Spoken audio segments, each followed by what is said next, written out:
ভোটের মুখে হলদিয়ায় বিজেপি কর্মী রহস্য মৃত্যু। হলদি নদীর ধার থেকে তার দেহ উদ্ধার হয়েছে বলে জানা যাচ্ছে। আমি আরো বিস্তারিত এই নিয়ে জানবো, সরাসরি কথা বলবো। বিটন চক্রবর্তী আমাদের প্রতিনিধি রয়েছেন।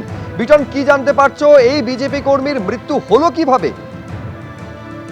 দেখো, পরিবারের থেকে যেটা অভিযোগ করে বলা হয়েছে যে গতকাল বিকেল থেকে কিন্তু তিনি নিখোঁজ ছিলেন, মহাদেব বিশ্বাস যার নাম। এবং আজকে দুপুরবেলা তিনি যখন এই হলদি নদীর ধারে তিনি যখন ঘাস কাটতে আসেন তখনই দেখতে পান যে তার দেহটি সেখানে পড়ে রয়েছে এবং পরিবারের দাবি তার দেহে একাধিক আঘাতের চিহ্ন রয়েছে। এবং স্থানীয় বিজেপি নেতৃত্ব তারা দাবি করছেন যে তাকে খুন করা হয়েছে এবং এই খুনের পেছনে তৃণমূল কংগ্রেসের আশ্রিত দুষ্কৃতীরা রয়েছে।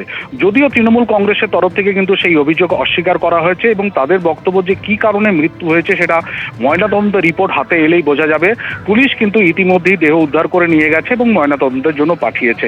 স্বাভাবিকভাবে এই দেহ উদ্ধারকে ঘিরেই কিন্তু শুরু হয়েছে চাঞ্চল্য। শুভ্রজিৎ, ধন্যবাদ বিটন।